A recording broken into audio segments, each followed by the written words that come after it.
You said earlier when you have interactions with fans that oversteps, in your opinion, you won't tolerate it, you're old school. I think we can all appreciate that. You sort of fight that good fight, I suppose. But there have been a few moments this season because everyone's got a phone with a camera that have come up, I'm sure you're aware of it, which from the outside feels like it only adds to your problems. I suppose the question is, why engage? Because you're always going to get supporters after defeat. That's a super point. I'm glad you asked me. You know what, Tom? That's something I'm definitely going to fight against. Let me. I don't know whose phone this is. It's blank, but I'll keep using it. Right. Sorry, but if somebody says to you, right, Tom, that was a good article last night, but I don't like that point you made. You go, okay, mate, and you might just walk off. If somebody says, hey, Tom, I didn't like that article. What do you think they're trying to achieve? No, hold on a second. No. Reciprocal question. Let me answer it. What I think they're trying to achieve, they're not really interested in an answer to a question. They just want a reaction. They want their 5 minutes of fame because that's what this gives them. And that's what I was talking about, right? For young people, this is more dangerous than any other weapon in the world as far as I'm concerned. And so if I don't pull up, especially young kids, who put up a phone to my face, then what's stopping them doing that in the schoolyard? What's stopping them doing that in general life and bullying people? Because it's a bullying mechanism. It's not criticism. Like I said, if you think that after almost 30 years in the game that I've received abuse from from the first day, of course, I don't react to that. But if somebody's holding up a phone, I will react to it because I won't accept it. I think it was it might have been the Fulham game you're talking about where that happened. There was two young boys that were doing it. And I asked them, I don't know if it's shown in the clip, but I asked them, where's your dad? I wanted to talk to their dad. Or where's your mum?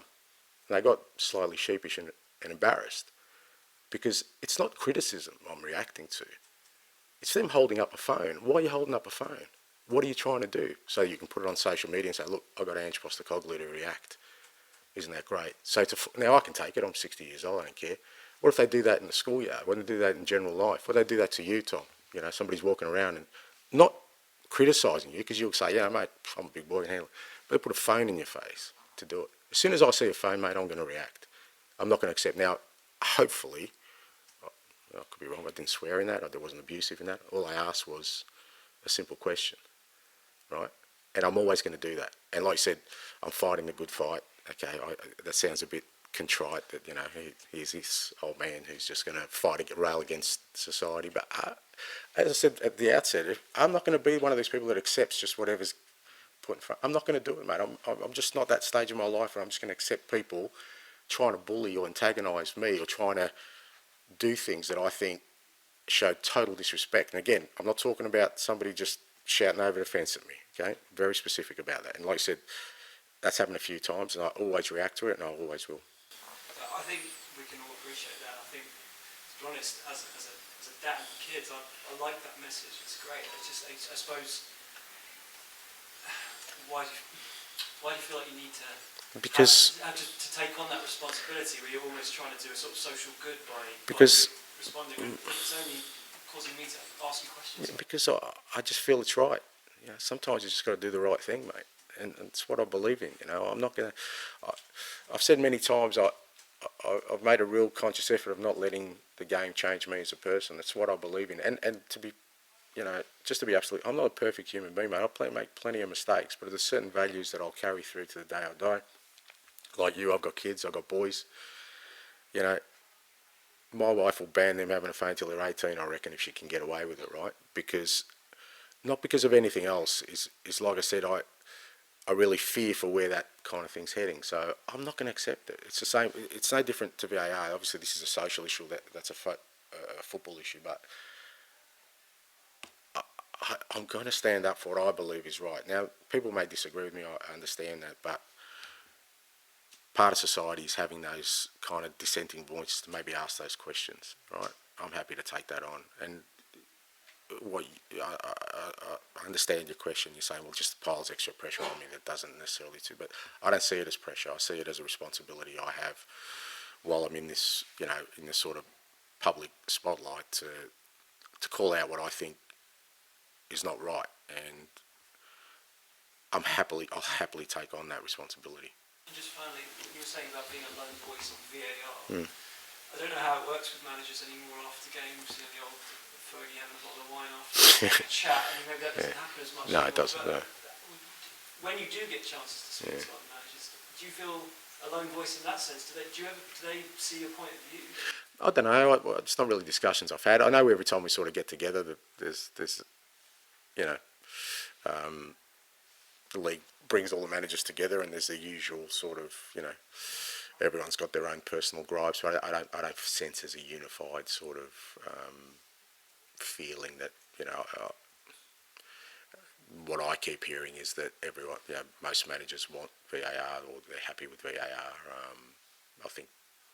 I think most managers would say that if it improved decision making, improved the game, then bring it in. I think most managers would want it to be a cleaner, more efficient. My view was, it's probably where I'm an outlier, is that don't bring it in until it's ready. Until we're really confident that, it's clean. I kept hearing that, we'll never get a Maradona goal again in a World Cup final with VAR. Yeah, but that was one decision of about 10 million. But now every goal gets scrutinised. I just don't. I don't know. I don't think that was the intention of it. But I don't get the sense anyone else is as strong about it as I am. So, in that sense, I guess I've got to accept that. Like I said, I'm disconnected with where the game's heading. But what is it? Rage against the dying light, or something like that. So I'll just keep fighting, mate, till I'm told to stop. Does the trophy change everything? No, it doesn't change everything. I think I've said before. I think for sustainable success, you still got to stick to a course of events. I think but what a trophy does, it eliminates some of the sort of noise around the club and kind of what other people feel is missing. It's not what I think is the only piece that's missing. I think you need to build something that's sustainable. I've said that from the start. We started that last year with, like I said, the way we play, the squad we have. It's a young squad that we want to keep growing, we want to add to. But certainly it would sort of, quieten a lot of the noise, whether that's internally or externally, about what's missing at this club. The only way to quieten noise, it feels like you said, there's nothing I can say. It's got. Yeah, probably. Yeah, from that point of view, you're probably right. Yeah. I don't think there's anything. I think, like I said, well into my second year. If people don't really see what I'm trying to do at this moment, I don't think they're ever going to see it. So, if a trophy is the only way, then seems to be the only way. Well, okay. Well, let's see if we can deliver that, and then see what happens.